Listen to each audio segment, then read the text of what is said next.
कल का जो व्याख्यान था, आप में से जो लोग कल के व्याख्यान में उपस्थित थे उनको अच्छी तरह से पता है। कल हम लोगों ने कबीर की चर्चा की थी, कबीर की भाषा की चर्चा की थी। काशी में रहते हुए किस तरह से उन्होंने समाज प्रबोधन का काम किया उसके बारे में हम लोगों ने चर्चा की।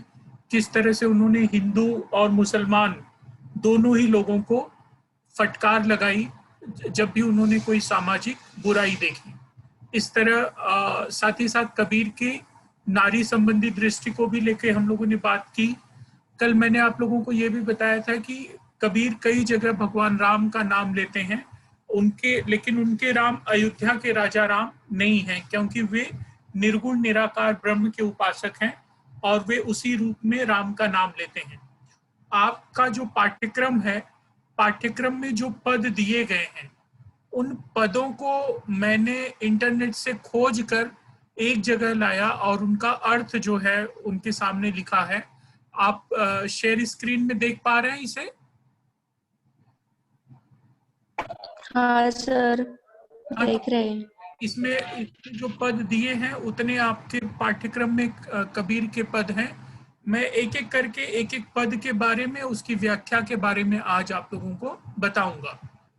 पहला जो है पद कबीर का जो आपके पाठ्यक्रम में है वो गुरुदेव को अंग, अर्थात यहाँ पे दो पद दिए गए हैं गुरुदेव को अंग में, जहाँ पे वो अपने गुरु को याद करते हैं, है ना। गुरु को याद करते हुए वो गुरु की वंदना करते हैं, गुरु के महत्व को बताते हैं कि हमारे जीवन में एक सच्चे गुरु का क्या महत्व होता है, वह कबीर इन दो पदों के माध्यम से बताते हैं। पहला पद देखिए कबीर का, सतगुरु साचा सूरिवा सबद जुहारिया एक, लागत ही मैं मिल गया पड़ा कलेजे छेक। सतगुरु, सत मतलब सच्चा, गुरु आप जान ही रहे हैं, सच्चा गुरु। सतगुरु साचा सूरिवा, साचा मतलब सच्चा, सतगुरु मतलब सच्चा गुरु। सूर्यवा है, सूर्यवा का मतलब वीर, जो वीर हो। तो सतगुरु जो है एक सच्चे वीर की तरह है, जो सबद जो बारया एक, और सबद मतलब शब्द, बारया मतलब बाण, उनके शब्दों के बाण जो हैं वो किस तरह काम करते हैं उसके बारे में कबीर कह रहे हैं कि सतगुर साचा सूरिमा सबद जो बाण्या एक, लागत ही मैं मिली गया पड़ा कलेजे छेक। कि कहते हैं कि सच्चे गुरु का शब्द रूपी बाण जैसे ही मेरे हृदय को लगा, उसका उसका प्रभाव मेरे ऊपर पड़ने लगा। अर्थात अगर हमें सच्चा गुरु मिल जाए तो उसके जो शब्द हैं, उसका जो ज्ञान है, उसके ज्ञान का प्रभाव हमारे ऊपर निश्चित पड़ता है और उससे प्रभावित होकर हमारे सोचने समझने की दृष्टि बदल जाती है, जीवन को देखने का हमारा दृष्टिकोण बदल जाता है और हम जीवन में अधिक से अधिक सार्थकता की तलाश करने लगते हैं और जीवन को सार्थकता देने में एक तरह से गुरु का बहुत ही महत्वपूर्ण योगदान होता है। तो प्रस्तुत पद के माध्यम से कबीर दास सच्चे गुरु की वाणी, सच्चे गुरु के उपदेश, सच्चे गुरु की बातों के महत्व को प्रतिपादित करते हैं। वे कहते हैं कि गुरु का एक ही शब्द का बाण हृदय पे लगे तो उससे जीवन बदल जाता है। कहने का मतलब, अगर एक सच्चा गुरु हमको मिल जाए तो उसके दिए हुए उपदेशों से, उसकी कही हुई बातों से, उसके दिए हुए ज्ञान से हमारे जीवन का अंधकार मिट जाता है, हमारे जीवन में प्रकाश ही प्रकाश हो जाता है। इस तरह एक सच्चा गुरु जीवन से अंधकार को मिटाने वाला और हमारे जीवन में प्रकाश लाने वाला होता है। तो इसी बात को इस पहले पद में कबीर ने कहा है जो कि आपके पाठ्यक्रम में है। सतगुरु साचा सूरिमा सबद जुबानिया एक, लागत ही मैं मिली गया पड़ा कलेजे छेक। लागत ही मतलब लगते ही, मैं मिली गया मतलब जैसे ही वो बाण मुझे लगा मैं मिल गया, किससे? पड़ा कलेजे छेक, और मेरे कलेजे में उसका प्रभाव पड़ गया। गुरु के शब्द रूपी बाण जैसे ही मुझे लगे, उसका मेरे ऊपर गहरा प्रभाव हो गया। तो इस तरह गुरु के प्रवचनों का, गुरु के उपदेशों का, गुरु की शिक्षा का, गुरु की बातों का उनके चाहने वालों पर, उनके शिष्यों पर कितना प्रभाव होता है, उस प्रभाव को रेखांकित करता है कबीर का ये पद। साथ ही साथ गुरु के महत्व को भी प्रतिपादित करता है। तो गुरु को अंक में ये जो दो पद हैं, ये एक तरह से गुरु के महत्व को ही प्रतिपादित करते हैं, जिनमें से हम लोगों ने पहला पद देखा। दूसरा पद देखिए कबीर का, जो गुरु को अंग से ही है। पीछे लागा जाई था लोक वेद के साथ, आ गए थे सतगुरु मिल्या दीपक दिया हाथ। अब फिर से पहली लाइन देखिए, पीछे लागा जाई था, अर्थात उनके पीछे लगकर मैं जा रहा था। पीछे लागा मतलब उनके पीछे लगकर, जाई था मतलब मैं जा रहा था। किसके पीछे? लोक वेद के साथ। लोक और वेद के चक्कर में पड़कर मैं उनके पीछे पीछे जा रहा था। लोक और वेद के चक्कर में पड़कर मैं उनके पीछे पीछे जा रहा था। फिर क्या हुआ? आ गए थे मतलब आगे से सतगुरु मिलिया। आगे से कौन मिल गया? सतगुरु, सच्चा गुरु मुझे आगे मिल गया। और सच्चा गुरु मिलने के बाद क्या हुआ? दीपक दिया हाथ। हाथ मतलब हाथ, दीपक दिया हाथ अर्थात मेरे हाथों में उन्होंने दीपक दे दिया। दीपक किसका प्रतीक है? प्रकाश का। तो यहाँ पे इस पद का अर्थ ये हुआ कि मैं अज्ञान रूपी अंधकार में भटकता हुआ लोक और वेदों में सत्य की खोज कर रहा था। मुझे भटकते देखकर मेरे सतगुरु ने मेरे हाथों में ज्ञान रूपी दीपक दे दिया, जिससे मैं सहज ही सत्य को देखने में समर्थ हो गया। अर्थात सत्य को देखने का सामर्थ्य जो जीवन में हमें प्राप्त होता है, उसका माध्यम कोई और नहीं बल्कि एक सच्चा गुरु ही है। एक सच्चा गुरु ही हमें अंधकार से निकालकर प्रकाश के रास्ते पर अग्रसर करता है। तमसो माँ ज्योतिर्गमय, हम लोग ये जो प्रार्थना करते हैं कि हमें अंधकार से निकाल के प्रकाश की ओर ले चलो, तो ये अज्ञानता रूपी अंधकार से ज्ञान रूपी प्रकाश की तरफ ले जाने वाला मार्ग अगर कोई प्रशस्त करता है, तो वो एक सच्चा गुरु ही है जो उस रास्ते पर हमें ले जाता है जहाँ पे ज्ञान का प्रकाश है और अज्ञानता का अंधेरा जहाँ छट जाता है, जहाँ लोक और वेद के पीछे पीछे भटकने का कोई फायदा नहीं होता, वहीं एक सच्चा गुरु मात्र मिल जाने से जीवन का सारा अंधकार, जीवन में जितने भी कलुष होते हैं वे सब समाप्त हो जाते हैं और हमें ज्ञान रूपी प्रकाश मिल जाता है। इसीलिए वो लिखते हैं, पीछे लागा जाई था लोक वेद के साथ, कि मैं लोक और वेद के साथ पीछे पीछे जा रहा था। आ गए थे सतगुरु मिलिया दीपक दिया हाथ। और वो जाते समय, लोक और वेद के पीछे पीछे जाते समय आगे से मुझे सच्चा गुरु मिल गया और उसने मुझे दीपक मेरे हाथों में थमा दिया। दीपक हाथों में थमा दिया अर्थात उन्होंने मुझे ज्ञान रूपी प्रकाश का दान दिया और मेरी अज्ञानता को खत्म किया।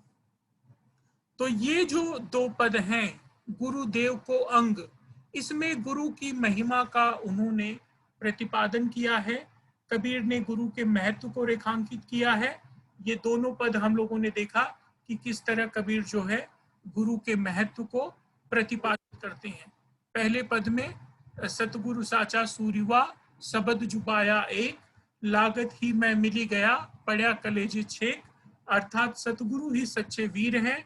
उन्होंने अपने शब्द बाण द्वारा मेरे हृदय पर गहरा प्रभाव डाला और उनके बातों, उपदेशों, शिक्षा के प्रभाव में मेरे जीवन की दशा और दिशा बदल गई।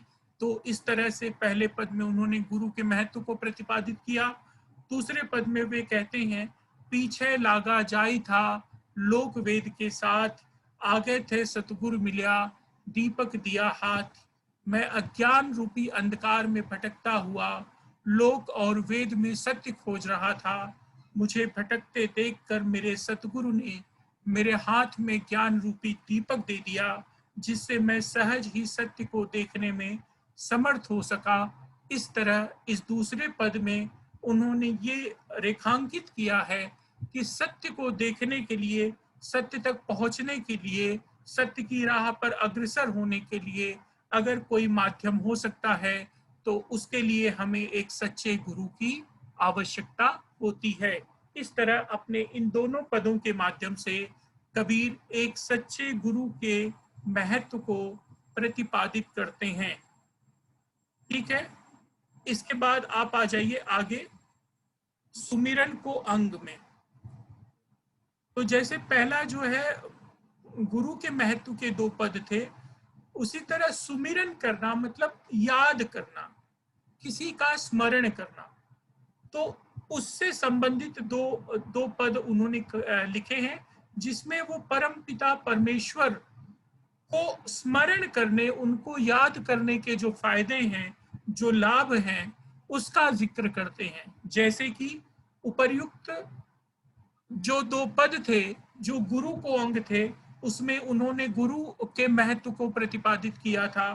ठीक उसी तरह सुमिरन को अंग मतलब याद करना, स्मरण करना के फायदे को वो बताएंगे। तो किसको याद करना, किसको स्मरण करना? तो परम पिता परमेश्वर को याद करना, और उसको याद करने के किस तरह से फायदे होते हैं उसका वर्णन वे इन दो पदों में करते हैं। पहला पद देखिए, जय ही घटी प्रीति न प्रेम रस, पुण्य रसना नहीं राम। ते नर इस संसार में उपजय शय बेकाम। कहते हैं जय ही घटी प्रीति न प्रेम रस, कहते हैं जिसके अंदर प्रीति नहीं है और ना ही प्रेम का रस है। पुण्य रसना नहीं राम, और जिसकी रसना, रसना मतलब जीवा, जीभ, जिसकी जीभ पे, जीवा पे राम का नाम नहीं है, अर्थात जिसके मन में, जिसके हृदय में ईश्वर के प्रति प्रेम नहीं है, ईश्वर के प्रति प्रेम का भाव नहीं है, जिसकी जीवा पे राम का नाम नहीं है, ईश्वर का नाम नहीं है, वह किसकी तरह है? ते नर इस संसार में उपजेश बेकाम। वह नर इस संसार में मानो व्यर्थ में पैदा हो गया है, बेकार ही उसने इस संसार में अपना जीवन नष्ट कर दिया है। जिसके हृदय में न ईश्वर है, न ईश्वर का प्रेम है, न जिसकी जीवा ईश्वर का नाम लेती है, ऐसे मनुष्य इस संसार में व्यर्थ पैदा होकर अपने इस जीवन को नष्ट करते हैं। ऐसा कबीरदास इन पदों के माध्यम से कहते हैं। जही घट प्रीति न प्रेम रस, पुण्य रसना नहीं राम। ते नर इस संसार में उपजेश बेकाम। कबीरदास कहते हैं कि जिनके हृदय में न प्रेम है, न प्रेम का आस्वाद है, और जिनकी जीवा पर राम नाम भी नहीं है, वे मनुष्य इस संसार में व्यर्थ पैदा होकर अपने इस अमूल्य जीवन को नष्ट करते हैं। ऐसे लोगों का जीवन निरर्थक होता है, उसमें किसी तरह की सार्थकता नहीं होती, और चूंकि उसमें सार्थकता नहीं है तो उसका कोई महत्व भी नहीं है। तो अपरोक्ष रूप से जीवन का महत्व किसमें है? उसके जीवन का महत्व है जो ईश्वर का नाम ले, ईश्वर के प्रति प्रेम रखे, श्रद्धा रखे, आदर रखे, अपनी जीवा से ईश्वर का सतत नाम ले। ऐसे ही लोगों का जीवन सार्थक है, ऐसा कबीरदास अपने इन पदों के माध्यम से कहते हैं। अब कबीर का दूसरा पद देखिए, ये भी ईश्वर के स्मरण को ही लेके है, सुमिरन को अंग से ही है। लूट सके तो लूट ले राम नाम की लूट। ये तो बहुत एकदम खड़ी बोली हिंदी या आज की जो हिंदी है उसकी तरह है, आप आसानी से इसको समझ सकते हैं। लूट सके तो लूट ले राम नाम की लूट, कहते हैं कि चारों तरफ राम नाम की लूट मची है, अगर तुम लूट सको तो लूट लो। कहने का मतलब ईश्वर की आराधना के लिए, ईश्वर की भक्ति के लिए, ईश्वर से प्रेम करने के लिए किसी तरह की कोई मनाही नहीं है, किसी तरह की कोई आपत्ति नहीं है। कौन कितना ईश्वर का हो जाना चाहता है, कौन कितना ईश्वर के प्रति समर्पित हो जाना चाहता है, उस पर किसी तरह की मनाही नहीं है। तो अगर आप ईश्वर से जुड़ना चाहते हैं, उससे प्रेम करना चाहते हैं, उसका नाम लेना चाहते हैं, तो कोई आपको रोकने वाला नहीं है। लूट मची है, जैसे किसी चीज की लूट मची हो तो आदमी ज्यादा से ज्यादा लूट का सामान बटोरना चाहता है। ठीक उसी तरह से इस संसार में राम नाम की लूट मची हुई है। अगर आप लूट सको तो लूट लो, पाछे फिर पछताओगे, प्राण जाहि जब छूट।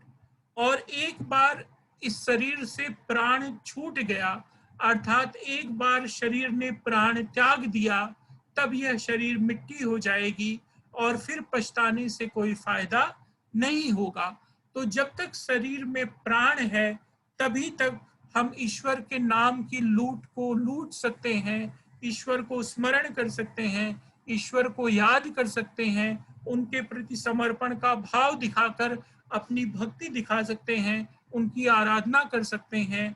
तो हे भक्तों, अगर आपके मन में ईश्वर के प्रति इस तरह का भाव है कि आप ईश्वर को अपना लेना चाहते हो, उनकी राह पे चलना चाहते हो, उनकी दी हुई सीख को अपनाना चाहते हो, तो यही उत्तम समय है। राम नाम की लूट मची हुई है, आप लूट सको तो लूट लो, पाछे फिर पछताओगे, प्राण जाहि जब छूट। एक बार अगर इस शरीर ने प्राण त्याग दिए तो उसके बाद पछताने का कोई भी फायदा नहीं होगा। तो इस तरह से सुमिरन को अंग में भी कबीर के दो पद थे, जिनका हम लोगों ने पद और अर्थ दोनों यहाँ पे देखा। इसके पहले गुरु को अंग में गुरु के महत्व को कबीर ने प्रतिपादित किया था। हमने गुरु को अंक में गुरु के महत्व को देखा, सुमिरन को अंक में हमने ईश्वर के महत्व को देखा। इस तरह हम पाते हैं कि कबीर गुरु के महत्व को भी रेखांकित करते हैं, ईश्वर के महत्व को भी रेखांकित करते हैं। और कबीर का एक पद बड़ा मशहूर है, आप लोगों ने सुना होगा, गुरु गोविंद दो खड़े, काके लागू पाए, बलिहारी गुरु आपने, बलिहारी गुरु आपने गोविंद दियो बताए। कहते हैं कि गुरु और गोविंद दोनों एक साथ जब खड़े हों, तब पहले किसको प्रणाम किया जाए, यह संकट उपस्थित हो जाता है। गुरु गोविंद, गुरु आप समझ ही रहे हैं, गोविंद मतलब ईश्वर। गुरु गोविंद दो खड़े, दो खड़े मतलब दोनों खड़े हैं।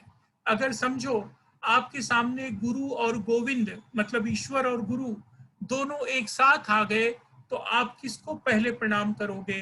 तो आगे वो कहते हैं, गुरु गोविंद दो खड़े, काके लागो पाए। काके लागो पाए मतलब किसके पैरों में पहले नतमस्तक हुआ जाए, किसको प्रणाम किया जाए। बलिहारी गुरु आपने गोविंद दियो बताए। तो ऐसे में गोविंद ने बता दिया, मतलब ईश्वर ने ही बता दिया, बलिहारी गुरु आपने, कि गुरु जो है वही सर्वश्रेष्ठ है। यह ईश्वर बता देता है, क्योंकि ईश्वर तक जाने का, पहुंचने का, उसे साधने का मार्ग हमको कौन दिखाता है? गुरु दिखाता है। ये गुरु ही है जो हमें अंधकार से निकाल के प्रकाश के रास्ते पे ले जाता है। इसीलिए वो कहते हैं कि अगर दोनों खड़े हों तो हमें पहले उस गुरु को प्रणाम करना चाहिए, जो हमें उस ईश्वर तक पहुंचने का रास्ता दिखाता है। इस तरह कबीर के पहले दो पद जो गुरु से संबंधित थे, हमने उसको पढ़ा, उसको समझा, उसके अर्थ को जाना। उसके बाद सुमिरन के जो दो पद थे, हमने उसको पढ़ा, उसके अर्थ को जाना। अब आगे कबीर के जो पद हैं वो विरह को अंग है, अर्थात ईश्वर के विरह में, परम पिता के विरह में, उनसे विरह मतलब उनसे अलग होकर, उनसे बिछड़ के किस तरह की अवस्था होती है, उस अवस्था का चित्रण कबीर इन दो पदों में करते हैं, जो कि विरह को अंग के नाम से आपके पाठ्यक्रम में है। विरह मतलब विक्षोभ, अलग, अलग होना। पहला पद देखिए, यह तन जारो मसी करो, लिखो राम को नाऊ, लेखन करो करंक की, लिख लिख राम पठाऊं।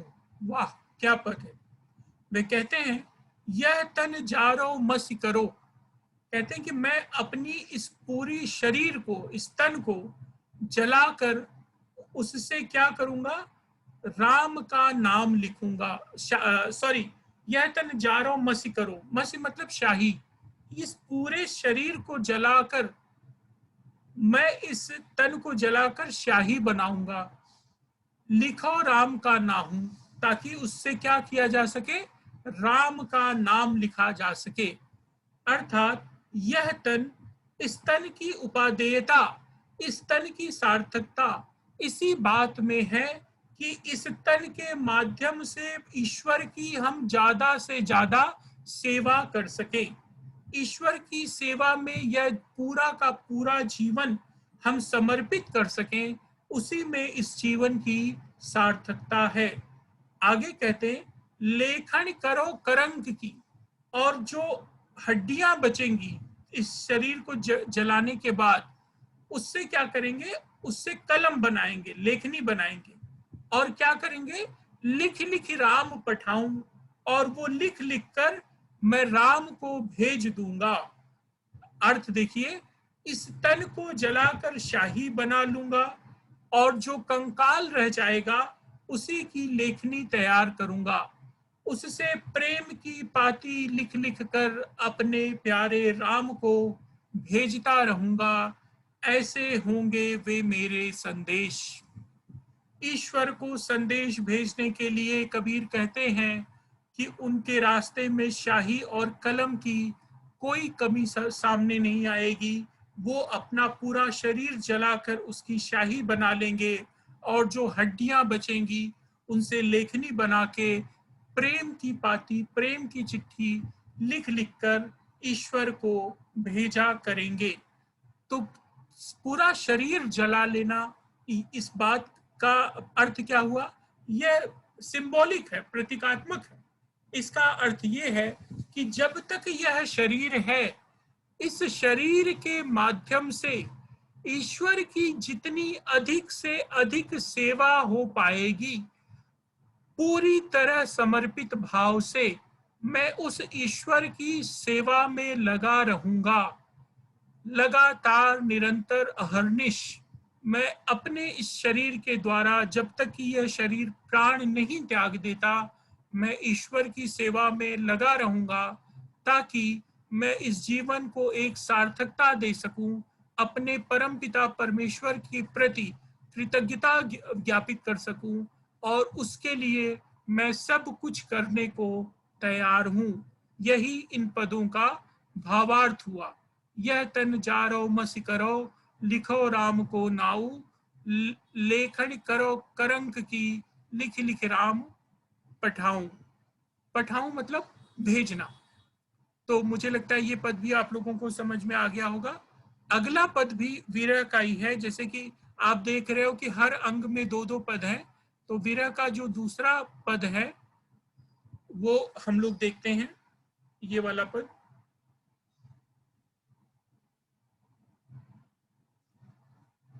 अखड़ियां झाई पड़ी, अखड़ियां मतलब आंखें, आंखों में झाई पड़ गई है।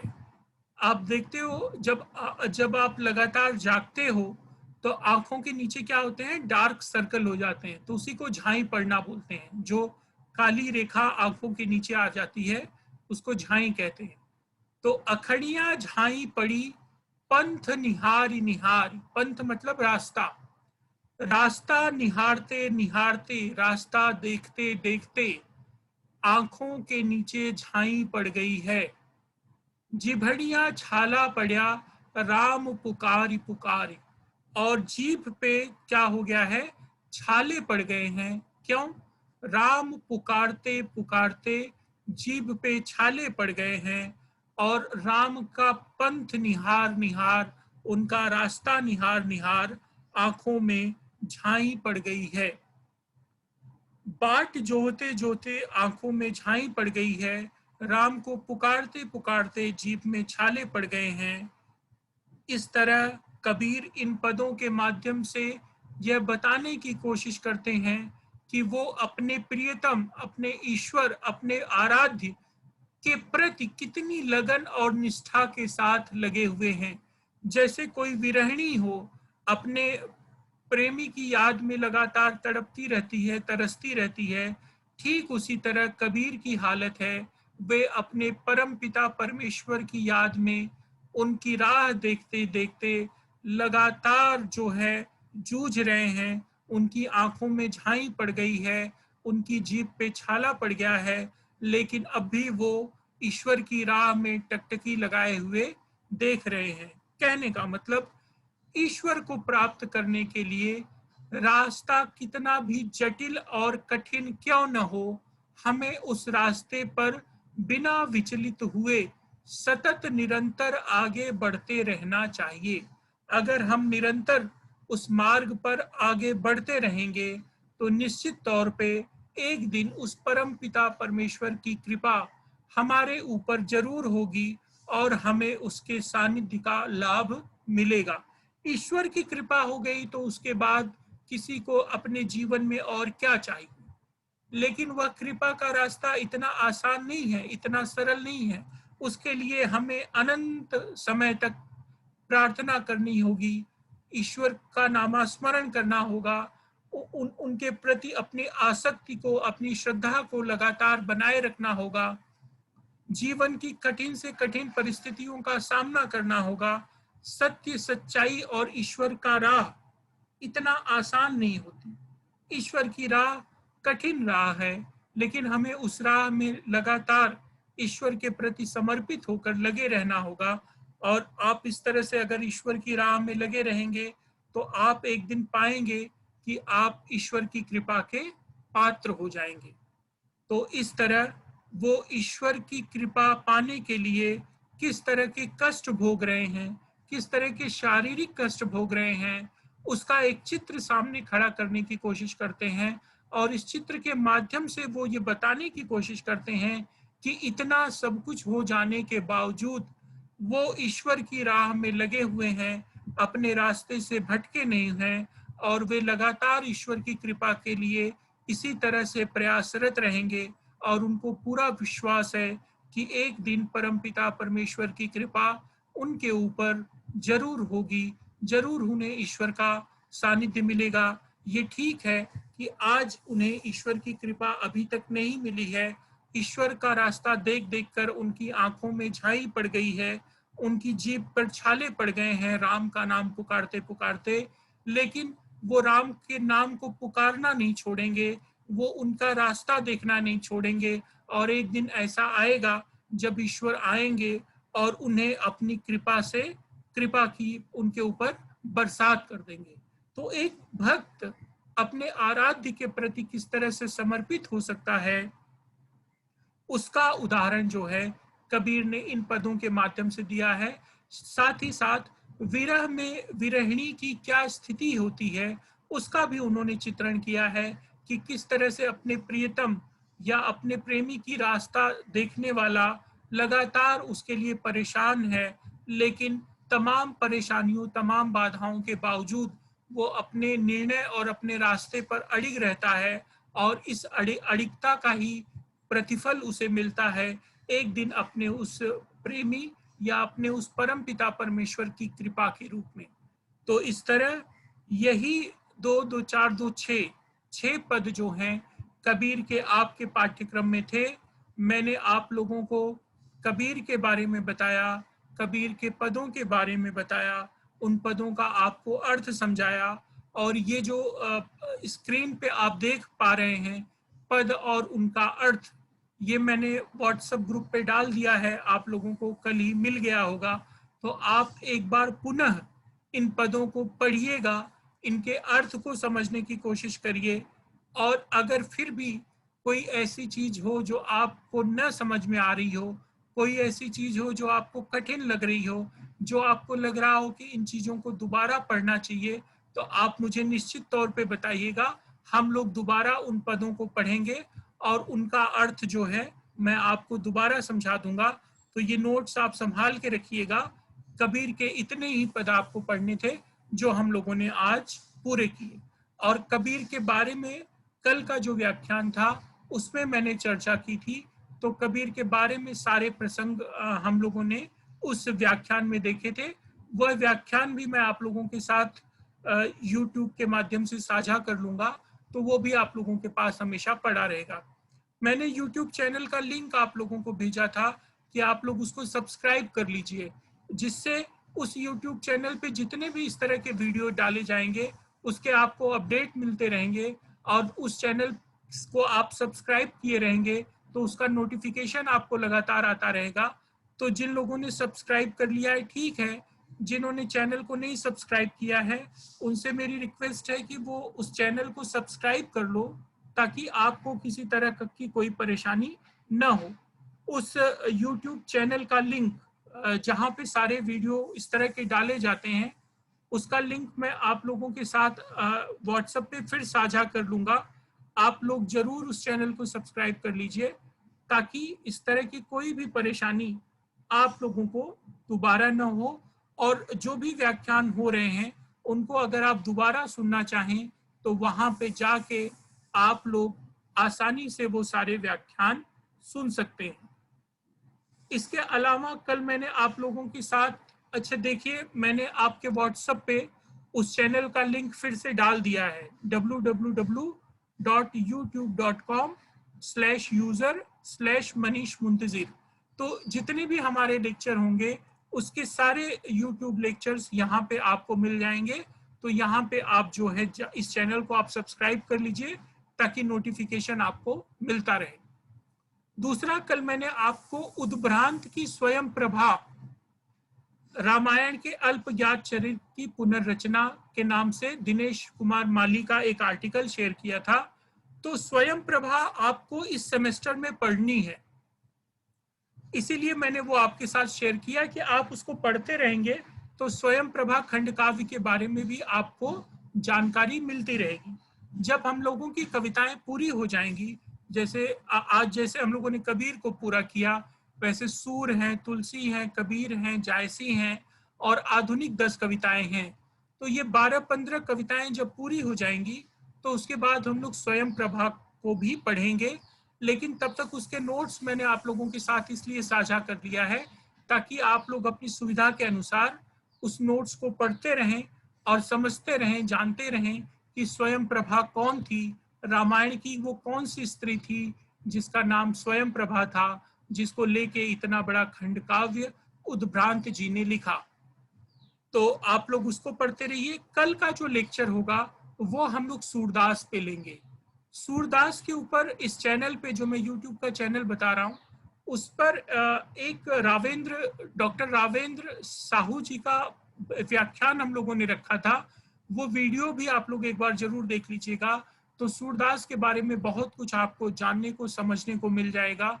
तो कल का जो लेक्चर रहेगा उसमें हम लोग सूरदास की चर्चा करेंगे, हिंदी साहित्य में सूरदास के महत्व के बारे में चर्चा करेंगे, उनकी भाषा, उनकी भक्ति, उनके पदों के बारे में मैं आपको जानकारी दूंगा। और परसों जैसे आज कबीर के पद इस तरह से लिख के उनका अर्थ सामने रख के मैंने आपको समझाया, ठीक उसी तरह परसों जो है मैं सूरदास के जो पद आपके पाठ्यक्रम में हैं उसको स्क्रीन शेयर के माध्यम से आपके साथ इसी तरह शेयर करते हुए उसकी हम लोग चर्चा करेंगे। तो आप लोग चैनल पे जो रावेंद्र साहू जी का व्याख्यान है सूरदास के ऊपर, उसको एक बार जरूर सुन लीजिएगा। उससे सूरदास के बारे में आपको बहुत अच्छी जानकारी मिल जाएगी। फिर कल मैं भी सूरदास की चर्चा करूंगा और परसों हम लोग सूरदास के पद पढ़ेंगे। तो आप लोग चैनल पे उसको देखिए। कल हम लोग फिर जो है लेक्चर में 2 मिनट रह गए हैं यूट्यूब के, 2 मिनट में अपना ये लेक्चर ये बंद कर देंगे। उसके पहले हम ही लोग समाप्त कर लेते हैं। तो आप लोग यूट्यूब पे रावेंद्र जी का लेक्चर देख लीजिए, उद्भ्रांत जी का स्वयं प्रभा जैसे जैसे समय मिले उसको पढ़ते रहिए। कल जो है मैं कबीर की तरह सूरदास के बारे में चर्चा करूंगा और परसों जो सूर के पद होंगे उन पदों को लिख के, उनका अर्थ लिख के इसी तरह स्क्रीन शेयर के माध्यम से आप लोगों के साथ उसको साझा करते हुए हम लोग उसकी व्याख्या करेंगे, उसकी चर्चा करेंगे। ठीक है, तो अब हम लोग कल मिलते हैं। आज का लेक्चर 1 मिनट रह गया है, मैं इस लेक्चर को बंद करता हूँ। आप लोग इस लेक्चर के बाद उस चैनल पे जरूर जाइए और रावेंद्र साहू का सूरदास पे वीडियो जरूर देखिए, और जिन लोगों ने उस चैनल को सब्सक्राइब नहीं किया है वो लोग उसको सब्सक्राइब कर लीजिए। बहुत बहुत धन्यवाद, कल हम लोग फिर मिलते हैं।